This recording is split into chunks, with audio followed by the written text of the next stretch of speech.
যাবতীয় প্রশংসা ও গুণকীর্তন মহান রব্বুল আলামিনের জন্য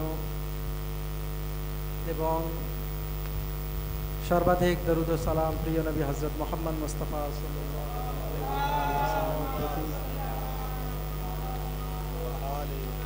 এবং তার পবিত্র বংশধরের প্রতি। এই সৌন্দর্যের সংজ্ঞা কি, অর্থ কি? সৌন্দর্য অনেকভাবে মানুষের মাথায় আসতে পারে। সৌন্দর্য পঞ্চ ইন্দ্রিয় দ্বারা অনুভব করা যায় এবং পঞ্চেন্দ্রিয়ের বাইরে থেকেও এর সুন্দরতা, এর সৌন্দর্য উপলব্ধি করা যায়। অনেক সৌন্দর্য পৃথিবীতে এমন রয়েছে যেগুলি কেবলমাত্র দৃষ্টি দ্বারা অনুভব করা যায়। অনেক সৌন্দর্য এমন রয়েছে যেগুলি শ্রবণ দ্বারা অনুভব করা যাবে, অর্থাৎ পঞ্চ ইন্দ্রিয় দ্বারা আমরা সৌন্দর্যকে উপলব্ধি করি। এর বাইরে মাকুল সৌন্দর্য রয়েছে, বুদ্ধিভিত্তিক সৌন্দর্য রয়েছে। আমরা তার দৃষ্টান্ত সামনে আনতে পারি। আমরা 1979 সালের ইসলামিক বিপ্লবের রাহবার তার সৌন্দর্যকে আমরা উপলব্ধি করেছি, লক্ষ্য করেছি।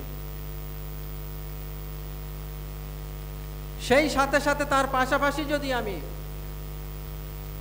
আফ্রিকার কোনো একজন মানুষকে নিয়ে এসে তার পাশে রাখি এবং বলি আয়াতুল্লাহ রুহুল্লাহ খোমাইনি যেমন সৌন্দর্যের প্রতীক ছিলেন, ইনিও তেমন,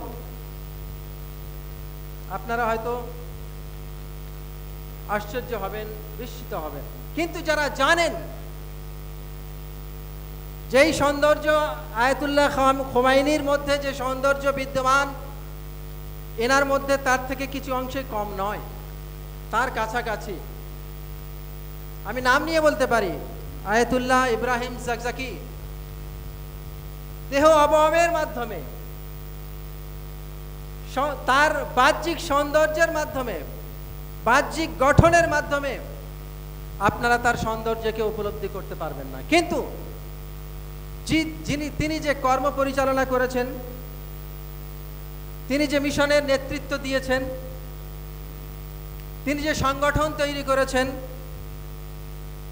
তার যে আত্মিক এবং আভ্যন্তরীণ সৌন্দর্য তার মধ্যে বিদ্যমান, তা আয়াতুল্লাহ খোমাইনির কাছাকাছি। আয়াতুল্লাহ খোমাইনি ইরান থেকে বিপ্লব এনেছিলেন, আর আয়াতুল্লাহ জাকজাকি ওই আয়াতুল্লাহ খোমাইনির কাজে অনুপ্রাণিত হয়ে আফ্রিকা মহাদেশে বিপ্লব এনেছেন, যার মাধ্যমে লক্ষ লক্ষ মানুষ আহলে বাইতের পথে এসেছে। তার মধ্যে সৌন্দর্য বিদ্যমান। সৌন্দর্য চোখে দেখে, কানে শুনে, স্পর্শ করে, আস্বাদন নিয়ে শুধু অনুভব করা যায় না, মাকুল সৌন্দর্য রয়েছে। আমি জানি এর মধ্যে যে শ্রোতাগণ রয়েছেন আপনারা, আপনাদের মধ্যে প্রচুর সৌন্দর্য বিদ্যমান। প্রত্যেকের মধ্যে পৃথক পৃথক সৌন্দর্য রয়েছে এবং সেই দক্ষতা, সেই কৃতিত্ব একটি একটি সৌন্দর্য। এই সৌন্দর্য প্রত্যেকটি মানুষের মধ্যে রয়েছে, তা ফুটিয়ে তোলা, বিকশিত করা সে মানুষের দায়িত্ব।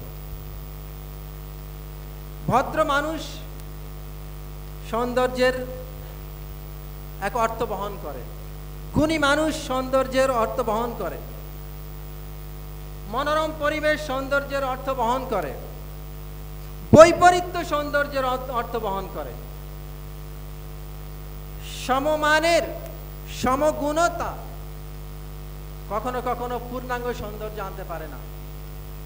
আমরা জানি কালার, বর্ণ সুন্দর, সৌন্দর্য ফুটিয়ে তোলে, কিন্তু একটি বর্ণের মাধ্যমে এই সারা ঘরকে আপনি সৌন্দর্যের ফুটিয়ে তুলতে পারবেন না। বিভিন্ন কালারে যখন আপনি, বিভিন্ন বর্ণে যখন আপনি রং করবেন তখন সেটি ফুটে উঠবে। মানুষের মধ্যে তাই সব থেকে চরম সুন্দর কি জানেন? সব থেকে মূল্যবান সুন্দর হলো লা ইয়াজাল ওয়ালা ইউজালের সত্তা, অর্থাৎ যার বিষয়ে অনস্তিত্বের কল্পনা করা যায় না শুরুতে এবং শেষে, অর্থাৎ মহান রব্বুল আলামিন হলেন সৌন্দর্যের শেষ কথা। অতএব কোনো কর্ম যদি, কোনো চিন্তা যদি, কোনো বিষয় যদি সেই মহান রব্বুল আলামিনের সঙ্গে সম্পৃক্ত হয় এবং তার সঙ্গে যদি আমরা সম্পৃক্ত করতে চাই, তাহলে আমাদের যে সমস্ত কর্মসূচি আমরা নেব সেগুলিকে সুন্দর করে তুলতে হবে, কারণ আমরা সুন্দরের কাছে পৌঁছতে চাচ্ছি, সৌন্দর্যের প্রতীকের কাছে পৌঁছতে চাচ্ছি। অতএব আমাদের প্রত্যেকটি কাজ, প্রত্যেকটি চিন্তা সুন্দর হতে হবে আর সৌন্দর্য মণ্ডিত হতে হবে, তবেই আমরা সেই জায়গায় পৌঁছতে পারব।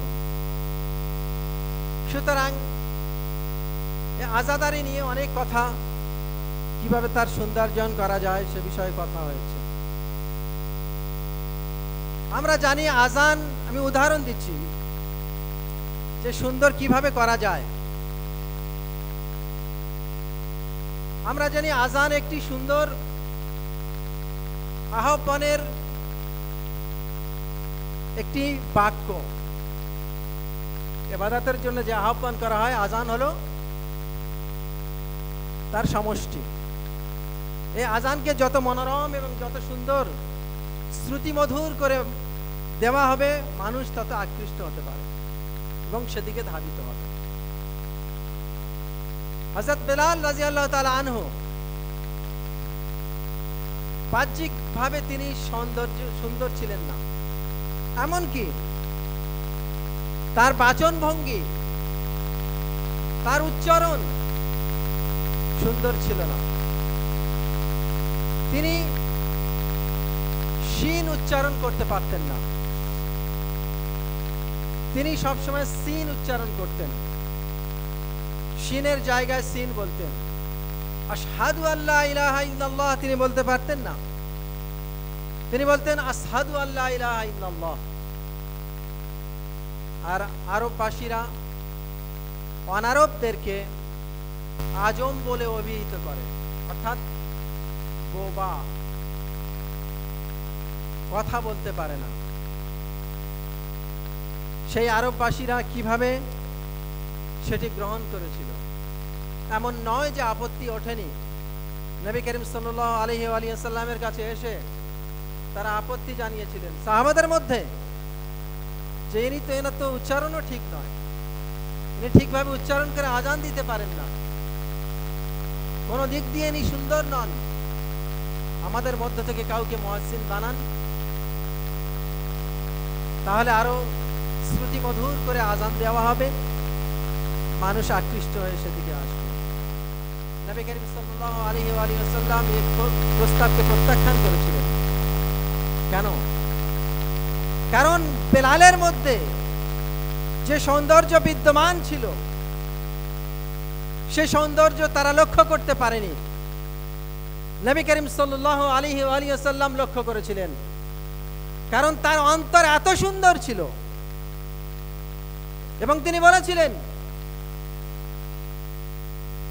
বেলালের সিন আল্লাহর কাছে শিন। বেলাল যদি শিন শব্দ উচ্চারণ না করতে পারে কিছু যায় আসে না, আল্লাহর জন্য তিনি নিবেদিত প্রাণ। অতএব আল্লাহর কাছে বেলালের সিন শিন স্বরূপ। তোমরা বাহ্যিক সৌন্দর্যকে দেখছো আর আমি আধ্যাত্মিকতাকে দেখছি, আভ্যন্তরীণ সৌন্দর্যকে দেখছি। সুতরাং আমাদের আজাদারি বাহ্যিক সৌন্দর্যের সাথে সাথে আভ্যন্তরীণ সৌন্দর্যে সুন্দর হতে হবে।